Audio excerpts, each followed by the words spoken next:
Yeah, Syed really demonstrating his range at the various SCG Tour stops. You see him playing aggressive decks a lot of the time, but also recently he had been a proponent of the various prison decks in Modern. Right. Can't get really more polar opposites than mono red aggro and prison. Zan leading on the Gitu Lava Runner, has a fire up, Fanatical Firebrand.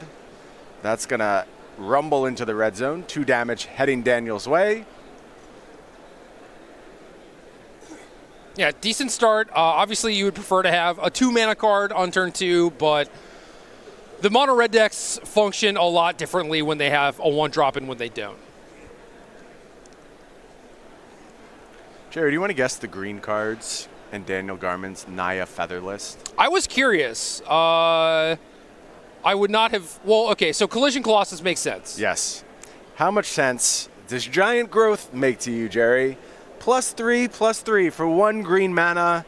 Maybe the spell I loved more than any other when I first started playing Magic. Really? Yeah, I just love Giant Growth. The first competitive constructed deck I ever remember having was an Orcish Lumberjack, Yavimaya Ants Giant Growth deck, which awesome combination, by the way. Go ahead and read those, kids, if you're not familiar with Orcish Lumberjack. Orcish Lumberjack is nice. It is. It's not with Yavimaya Ants, though, which has a cumulative upkeep of 2 green mana. I'm sure I sacrificed many forests to pay for that cumulative upkeep. Oh, I believe it. Yeah. So, yeah, Giant Growth, not a card that I would necessarily expect, but Collision Colossus, definitely very nice. Great in this deck. With Dread Horror Arcanist, and then Cindervine's out of the sideboard, which I think is probably a very important card this weekend. I agree with you. Zan just going to go ahead and play Runaway Steamkin here. Had dealt with the Dreadhorde Arcanist with Wizard's Lightning, so nothing going for Daniel quite yet. And if this deck has a flaw, it's this. It has a hard time keeping a permanent in play. If it's able to do so, those permanents are often dominating. And you're able to generate a lot of advantage very quickly, but it's tough to keep one in play. There are a lot of protection spells, but mono red aggro just has so many different lightning bolt effects. Right. And certainly starting on the draw makes things a little bit more difficult. You don't really have the amount of time that you would want to play a 2-drop and a protection spell in the same turn. Kind of the break point in game 1s anyway is that Feather itself does have 4 toughness. And with the absence of Lava Coils in Zan's main deck, that can be problematic, often taking 2 burn spells, but it's just a little late, a little mopey. It's tough for these Naya Feather decks to get traction against these mono red decks. Yeah, I agree completely. And no, Lava Coil's main deck is the correct choice, especially in a field like this where you see a lot of different Esper decks, a lot of Simic Nexus decks. You can't really afford to play a card like Lava Coil in your main deck.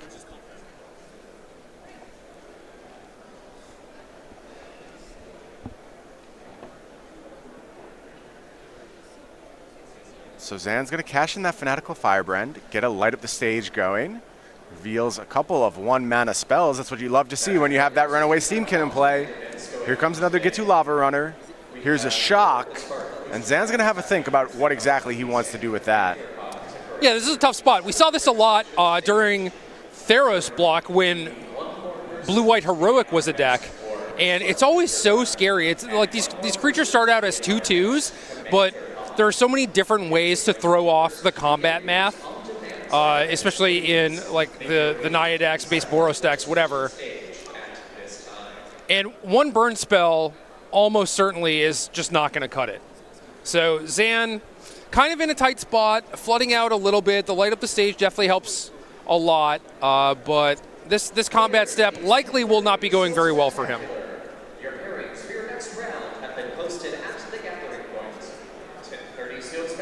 So I think that's Defiant Strike, right? Is that Yes. Is that the 1-mana spell we're dealing with here? That's +1/0, draw a card for 1 white mana. Obviously in conjunction with Feather, which you see on your screen there. That's an extremely powerful effect. After that, though, Zan is going to go ahead and fire off that Shock, but look what it is. Giant Growth coming down, but Zan has the answer. It's another Lightning Strike, and that's going to clean out that 10th District Legionnaire. Nice. Yeah, I thought that this combat was going to be pretty bad for Zan. It was fairly obvious that Daniel had access to 2 different tricks, but Zan had it all. Yeah, the Shock and the Lightning Strike. But, I mean, now Zan's out of gas. What he has is what he has. And Daniel's going to take a couple scries here due to that 10th District Legionnaire's ability. See if he can find a threat that can stick on the battlefield. Another big threat in Daniel's deck, Aurelia. That could come down and do some blocking. Aurelia might be one of the most underplayed cards. Yeah, you know, I messed around with Feather decks quite a bit early on in this format. It was a card that I had 2 copies of initially, and it always impressed. It was very game-breaking. Here's an interesting ad from Daniel's deck. Swiftblade Vindicator. This is a card we have not seen much in Standard. It is a 1/1 double strike Vigilance Trample for red-white. Yeah, mostly double strike. And obviously the trample helps a little bit too. When you're adding Collision Colossus into these decks, Yep. Swiftblade Vindicator among the best targets that you can possibly have. Yeah, tough to play this card in a world of shocks. You have to really work for it. Not only shock, Goblin Chain Whirler. Yeah. Very impactful cards. Daniel thinking about a block here. Zan with only 1 card in hand. There you see Swiftblade Vindicator on your screen. Are going to have a block. And it is going to be Defiant Strike again, attempting to give this Vindicator +1/0 and draw a card. Is it going to resolve? Looks like the answer is yes. So we're going to take a card off the top. So at this point, I think you can conclude that Zan doesn't have a burn spell in hand. Yep. Likely doesn't have a Goblin Chain Whirler because he would have played that pre-combat. Agreed. And Zan is just trying to do what he can, get aggressive, get in these points, hopefully peel a couple burn spells to actually close out the game. And look at this off the top. It's Aurelia. That's going to give that Swiftblade Vindicator +2/0. It's going to rumble in for some damage, and now Zan's kind of under some pressure here. He's going to have to find a way to win this game in the next couple turns, or Aurelia's just going to close the deal. Yeah, he's under a lot of pressure, and Aurelia just provides this giant body for blocking. So he basically has to draw spell. Yeah, and nothing there from Zan. Just going to pass the turn back. Daniel has Gideon Blackblade. I bet that's giving something lifelink. And a Sheltering Light off the top for Daniel, too, which means that... totally safe. Yeah, he has complete impunity this turn. Can gain as much life as he wants, set up a kill next turn, pad his life total, and I don't think there's really anything that Zan can do. If he still had the Runaway Steamkin, it is possible that in combination with the Experimental Frenzy, he could get a little something going, but that's it. Zan's just going to scoop him up. That game turned on a dime, and it's strange. Nothing really went wrong for Zan in that game. I mean, maybe a land too many, but it just seemed like Naya Feather had the cards that lined up in the particular situations, was able to finally establish some battlefield presence and close out the game very quickly with the help of Aurelia. Yeah, I think Zan just flooded out a little bit and had the Steamkin on turn 4 when, if he had it on turn 2, the game is just completely different. Yeah. Why don't we look at the sideboards for the players here? You see Daniel Garmon. He's working with 4 Cindervines, 3 Reckless Rage, 2 Vine Mare. Nice. 2 Legion Warbust. Vine Mare criminally underplayed in this format. 2 Deafening Clarion, 1 Healing Grace. Love it. And 1 Aurelia Exemplar of Justice. Jerry, what are you doing here if you're Daniel? You almost certainly want the Reckless Rages to deal with things like Runaway Steamkin and Goblin Chain Whirler, and the Feather decks just have so many good targets for Reckless Rage, it's almost like it doesn't even have a downside. And then you could make the case for something like Vine Mare because it has hexproof, but I don't really think that this is the matchup where you want it necessarily. Deafening Clarion seems like a nice card to have because it's going to stunt the early development from the mono red deck, and especially when you're on the draw, I think it's going to be huge. Healing Grace has to be there for this matchup. Specifically for this matchup, and then Aurelia is another great card because of the 5 toughness. Healing Grace, 1 white instant, prevent the next 3 damage that would be dealt to any target this turn by a source of your choice. You gain 3 life. Haven't seen much of this card in Standard. We did see it pop up a little bit at the Mythic Invitational because of the Duo Standard format and the fact that it was the cheapest conceivable card that you could tutor for against Mono Red with something like Mastermind's Acquisition. Yeah. But that's it. Very fringe use for this card. That's it.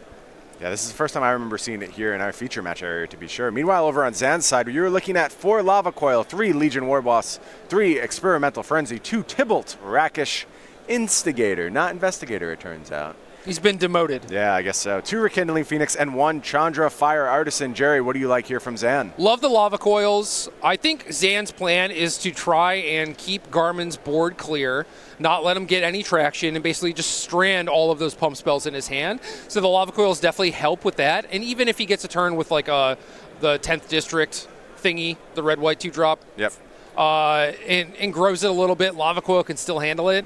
And to that end, I think he also wants the Legion War Bosses to go along with that removal plan, just because Legion War Boss by itself is a huge threat.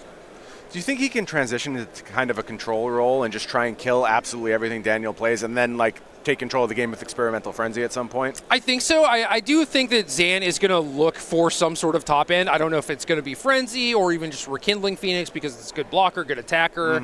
You can make a case for Chandra Fire Artisan too. The problem is that Experimental Frenzy is just a little unpredictable. You don't necessarily know what is going to happen, and I don't know. I think you do want some sort of bigger card advantage-y thing. So maybe you just have to use Frenzy, but it might not work out for you the way that you want it to. It'll be interesting to see how it plays out. Another thing I'm really interested in seeing playing out, it's the SCG Con, and I'm going to be there. Me too. I'm very excited. And of course, if you want to be there with us, you need to be playing those Invitational qualifiers. That's the best way to get qualified for the SCG Invitational at the SCG Con. Of course, there's exclusive prizes. $1,000 to that top 8, you get the qualification to the Invitational. SCG points are on the line. You see how important those are in this race for the Players' Championship. Also, there's that beautiful playmat for the top 8, and you can get some of those brand spanking new personality tokens. You and I have been retired, Jerry. Our shift as personality tokens is over, but great new ones are available right now. You want to pick up the Benny Smith clones or the Ben Friedmans, Shaheen Sarani, Ari Locks, and of course Sheldon Menery, the godfather of EDH. All those cards are available now at these Invitational qualifiers. Make sure you go check those out. go.starcitygames.com/IQ. Our watch has ended. Yeah. Look, the time of the squirrel is coming, Jerry. One of these days.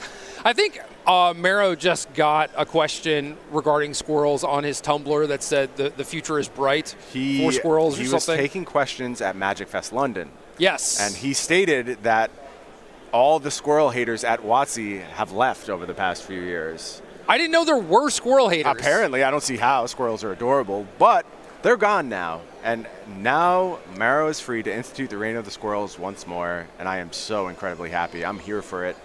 Let's make those squirrels happen. Bringing back the nut collector. Sure. So many great squirrels. Squirrel Nest. Maybe Opposition's coming back. No, who knows? Stop. Not a fan of Squirrel Nest Opposition? Squirrel Nest was already kind of busted. Opposition is just completely miserable. It really is. You think Simic Nexus is bad? Go back to the days of Opposition. Opposition was worse. Yes. Somehow. I don't know how. It really was. They still make the occasional mistake and make these cards that are not very fun and don't promote very good gameplay, but Opposition was just like kind of worst. I think Stasis was the OG, right? Yeah. But that's like not even like they just had no. There's like here's a card. Maybe it does stuff. They had no concept of what they were even doing back then. I mean, at the time when Stasis was released, you didn't have things like Gush and Thwart, and yeah, you had to make do with like Despotic Scepter and crap like that. So. Yeah. Nice 2-drop here from Zan. Runaway Steamkin. It's a good one. Like I said, Zan's plan is to keep the battlefield clear and meanwhile be hitting with a big threat. So Runaway Steamkin, Legion War Boss, those are going to be the 2 key cards, I think. Nothing going for Daniel yet. Just going to play some tap lands. I think this is pretty normal. Against the red deck, you just want to deploy a 2-drop and have access to a protection spell if you have that luxury. You don't always, but Zan's start is a little bit on the slow side. Yeah, no 1-drop. Still, here's a Viashino Pyromancer, and that's going to buff that Runaway Steamkin. Daniel falls to 16. Turn heads back to Daniel. Can he muster on this critical 3rd turn? See a Swiftblade in hand. Ooh, see a Deafening Clarion. Ooh, even better. Even better. That's going to clear Zan's board. Back to square one for Zan Syed. What does he have as a follow-up? Now it's the time of the 1-drop. It's Fanatical Firebrand. Not the best time for that card to show up. And then just land past. So it feels like the pressure rapidly fading from Zan.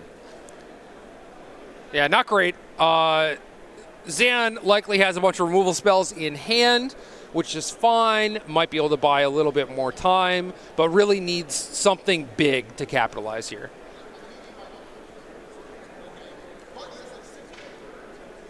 Daniel's considering his options here.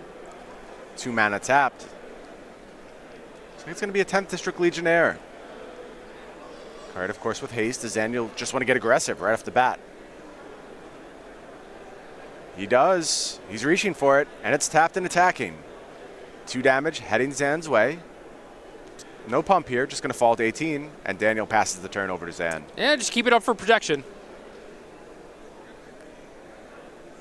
Zan takes a draw. 4 cards in hand now for Zan. Going to attack with that Fanatical Firebrand. Plays a 5th land and just passes the turn back. So even if Zan has 3 spells in hand, he's looking at 5 land and 6 spells, which is definitely not the ideal ratio for mono red. You see a lot of players this weekend playing 18, 19 land mono red decks. So basically a 50-50 split. Not great.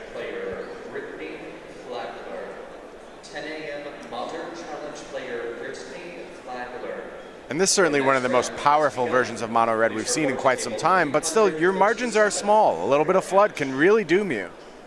Yeah, especially when you're drawing some of the weaker cards in the deck like Fanatical Firebrand. You already got 2-for-1s from a Deafening Clarion.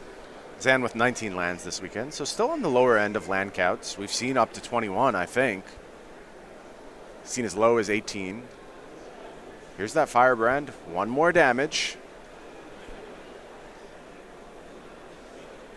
Both players kind of just staring each other down right now, seeing who will blink first.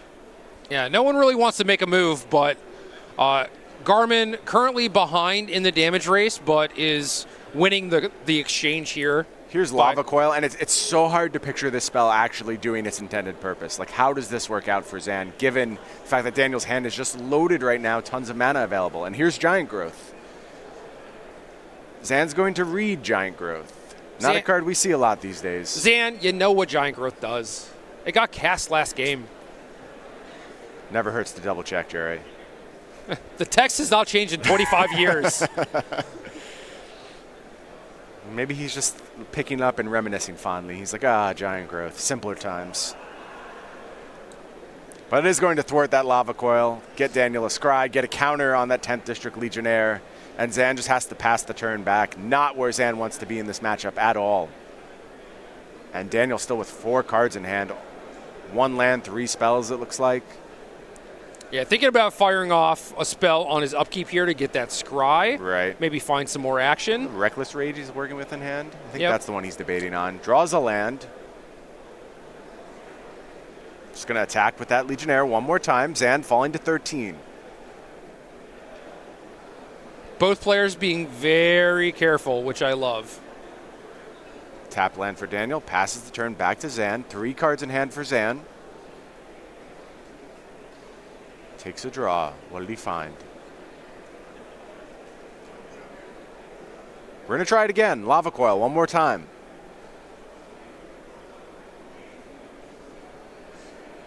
What does Daniel have in response? Looks like we're going to start with a Defiant Strike. Zan's going to respond to that. Fireworks on this turn.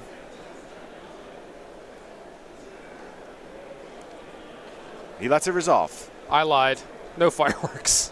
Well, I think there's just no way Zan wins a firefight there. Like, it's not in his best interest to get into that exchange. He needs to hope this was just like, I need to cycle my Defiant Strike, and this Lava Coil actually works. He also doesn't have to respond to the Defiant Strike because currently the Lava Coil is still going to kill it. Right. Right, exactly. But now if Zan has something like a Lightning Strike, it's out of range of that. Unless you want to actually cash in the Fanatical Firebrand as well. Right, and I think that's what Zan's thinking about.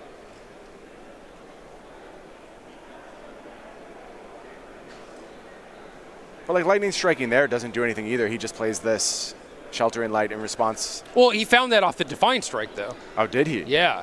Oh, okay. And granted, Zan doesn't know that, right? Okay. Yeah, I guess you're minimizing options there by taking that line. I think it's high risk, high reward. That's how I would define it. That Sheltering Light is going to resolve, though.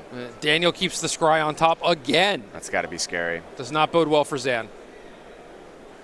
Here's an attack from that Firebrand one more time. Daniel falling to 12.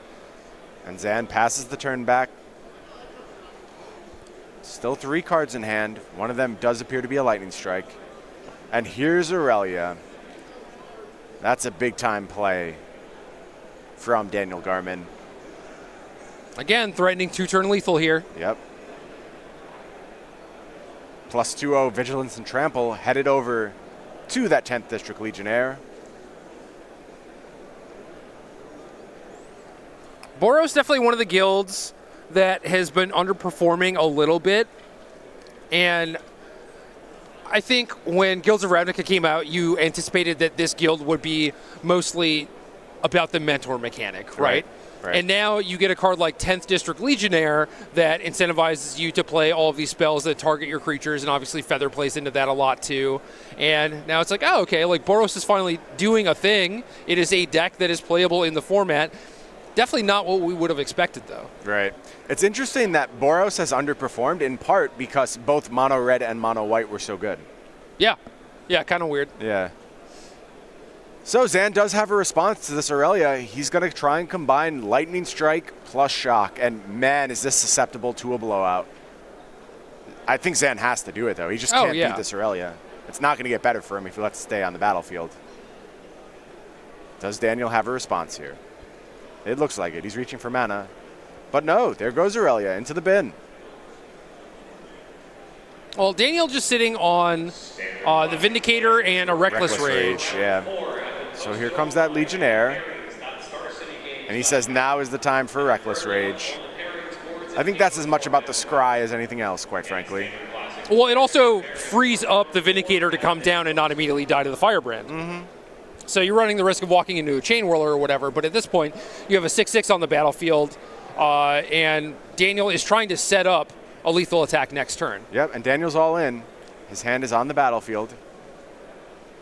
Zan does know he kept one on top, though. Likely to be a good card. Here's a Shock, so able to take care of that Vindicator. What's the top card for Daniel? Here's an attack. Here's a Giant Growth, and that is going to do it. Daniel Garmon with the help of classic Giant Growths. Giant Growth for lethal, just like in Brian Gottlieb's basement in 1995.